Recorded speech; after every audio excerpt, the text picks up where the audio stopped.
kulturang Pilipino ay mayaman sa mga kaugalian, pagpapahalaga, paniniwala, wika, simbolo, sining, panitikan at relihiyon.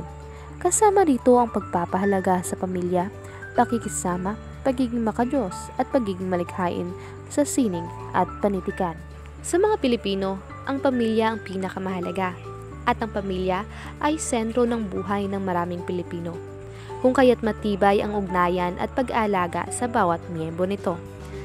Malaking bahagi rin ang pagpapahalaga at respeto sa mga nakakatanda at pagbibigay halaga sa kanilang kapayo at karanasan. Bukod pa rito, ang pagiging mapagkumbaba, matulungin at maalalahanin sa kapwa ay mga katangian na itinuturing na mahalaga sa kulturang Pilipino. At mayroon ding mga kaugalian na ginagawa mula noon hanggang ngayon na nagpapakita ng pagbibigay galang sa mga nakakatanda at isa na rito ang pagmamano. Mayroon ding malalim na pagpapahalaga sa pagkikisama at pagtulong sa kapwa. Kaya't ang konsepto ng bayanihan ay matibay na bahagi ng kulturang Pilipino. Ang fiesta o pagdiriwang sa mga barangay ay nagpapakita rin ng pagkakaisa at pagkakabuklod ng komunidad. Sa kulturang Pilipino, mayroong malalim na paniniwala at kaugalian sa mga espiritual na bagay. Ang karamihan ay Kristiyano na may malalim na pananampalataya sa Diyos at sa mga banal na aral ng simbahang Katoliko o ng iba't ibang dimensyon ng Kristyanismo. Bukod dito, mayroon ding mga Pilipino na Muslim na sumusunod sa aral ng Islam. Kasama rin sa mga paniniwala ang paggalang sa mga ninuno at sa mga espiritu ng kalikasan, na kung tawagin ay mga anito o diwata.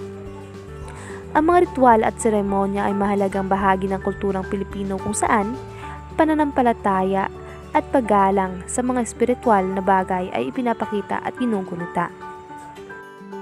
Ang sining ay may malaking papel sa pagpapahayag ng damdamin, pagpapakita ng kagandahan at pagpapalaganap ng kultura at identidad ng bansa. Ang sining sa Pilipinas ay makulay at mayaman, nagpapakita ng kahalagahan ng tradisyon at karanasan ng mga Pilipino. Kasama rito ang tradisyonal na mga sining tulad ng paglikha ng mga bulaklak at karnabal, ang pagsasayaw ng mga tradisyonal na sayaw tulad ng tinikling at singkil, at ang pagguhit ng mga larawan at disenyo na nagpapakita ng kahalagahan ng relihiyon, kalikasan at kultura ng Pilipinas. Bukod dito, ang mga modernong anyo ng sining tulad ng musika, teatro, pelikula at panitikan ay patuloy na nagpapayaman at nagpapahalaga sa kulturang Pilipino. Ang panitikan sa Pilipinas ay may malalim na ugnayan sa kultura, kasaysayan at identidad ng bansa. Ang mga kwento, tula at dula ay nagpapakita ng mga karanasan, tradisyon at pagpapahalaga ng mga Pilipino.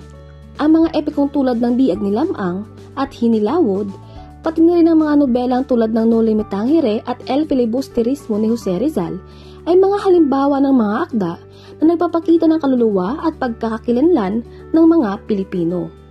Ang panitikan ay hindi lamang nagpapahayag ng kultura, kundi nagpapalalim din sa pag-unawa at pagpapahalaga sa sariling pagkakakilanlan bilang isang Pilipino. Kulturang Pilipino sa relihiyon. Ang relihiyon ay isang mahalagang bahagi ng kulturang Pilipino. Ang Kristyanismo, lalo na ang Katolisismo, ay malawakang naging impluwensya sa bansa dahil sa mahabang panahon ng kolonyalismo ng mga Espanyol. Ang karamihan sa mga Pilipino ay Katoliko at ang mga pagdiriwang tulad ng Misa, Santo Rosario at Semana Santa ay mga mahahalagang bahagi ng kanilang buhay panrelihiyon.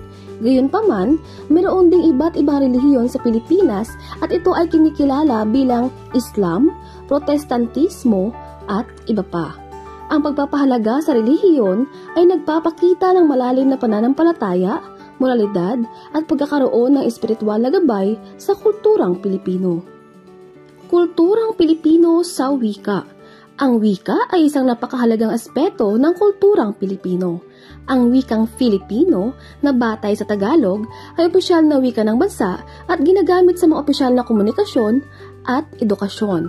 Gayunpaman, mayroon ding iba't ibang wika at dialekto sa Pilipinas tulad ng Cebuano, Ilocano, Hiligaynon at iba pa, at ito ay nagpapakita ng kalagahan ng multiculturalismo sa bansa.